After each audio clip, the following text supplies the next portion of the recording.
2022 सूचना का युग है, सूचना का। जैसे अब तो मोबाइल, आप सारे लोग मोबाइल रखे होंगे, हम नहीं रखते मोबाइल अपने पास, हम क्लास में रखते ही नहीं।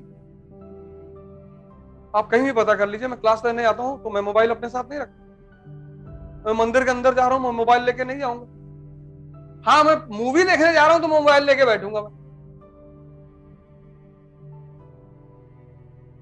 तुमको पता नहीं कि ये मोबाइल तुम्हारा किस तरह से तुम्हें विनाश, तुमको बर्बाद कर। मोबाइल है बड़ी अच्छी चीज।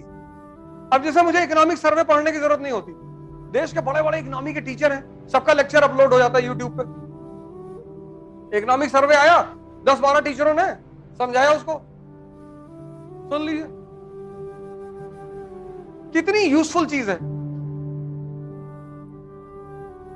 लेकिन मोबाइल को निरंतर अपने साथ मत रखिए, नहीं तो ये कुछ नहीं करने देगा आपको।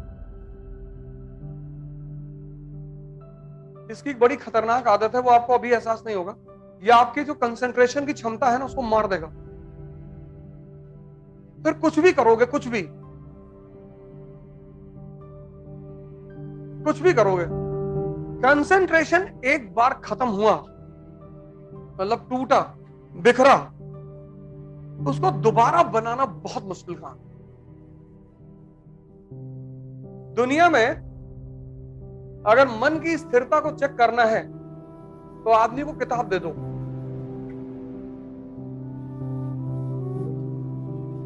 मन जो है ना, सारी किताबों को अब्सॉर्ब नहीं करता।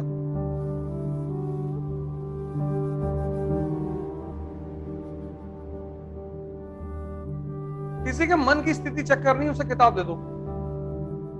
कुछ लोग एक पेज पे सोने लगेंगे, कुछ 2, कुछ 5, कुछ 8, क्योंकि अगर वो समझेगा नहीं तो वो सोने लगेगा। ये उसकी बड़ी खास बात है।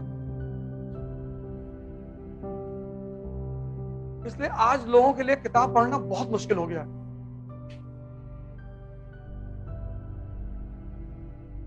और उसकी मेन वजह है ये मोबाइल। इसने लोगों के कंसंट्रेशन को खत्म कर दिया, मार दिया।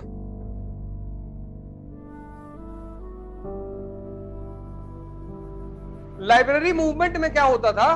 लाइब्रेरी भारत में एक मूवमेंट चलता था, लाइब्रेरी मूवमेंट। लाइब्रेरी मूवमेंट क्या होता था कि हर गांव में एक न्यूज़पेपर आता था, एक कम्युनिटी रूम होता था, वहां पे एक चारपाई रखी होती थी, और उस गांव का जो पढ़ा लिखा आदमी होता था वो उस पूरे न्यूज़पेपर को पढ़कर गांव के लोगों को सुनाता था।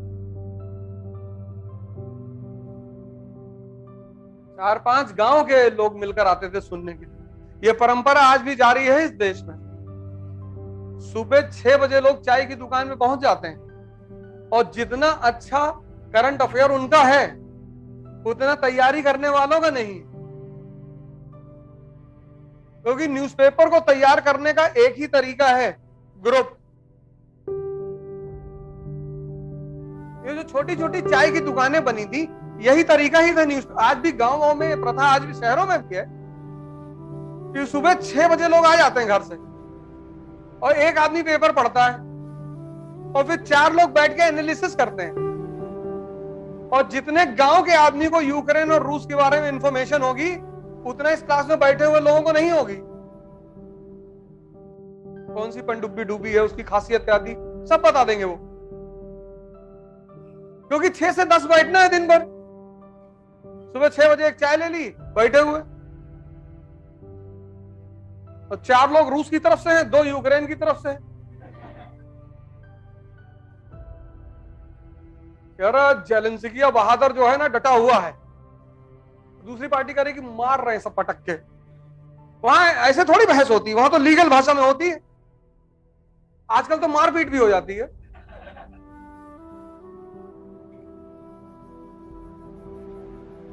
लेकिन एक बार मैं बार बार आपसे कहता हूं कि पढ़ने लिखने से कुछ नहीं होता ही नहीं, कुछ नहीं होता। पढ़ने लिखने से कुछ होता ही नहीं। पढ़ाई का एक ही उद्देश्य है, दिमाग को खोलना। E is equal to E, education is equal to enlightenment. मतलब जब तुम स्कूल से निकलो तो तुम्हें देखकर चीजें समझ में आनी चाहिए।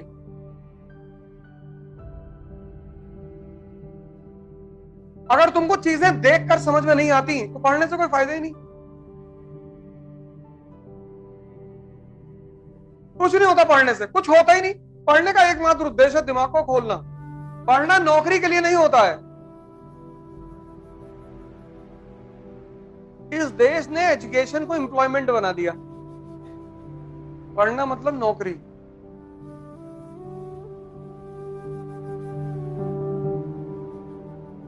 और ये मैकाले की देन है, नौकरी, वो भी सरकारी।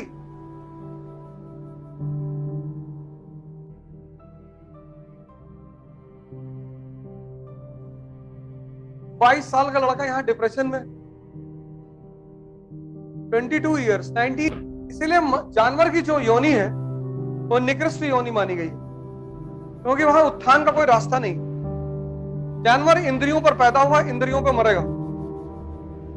मनुष्य एकमात्र प्राणी है जो इंद्रियों पर पैदा तो हुआ है, लेकिन इंद्रियों से उठकर वो अपनी चेतना तक जा सकता है। मतलब भगवान बनने की क्षमता है उसके अंदर। ये धर्म का उद्देश्य है।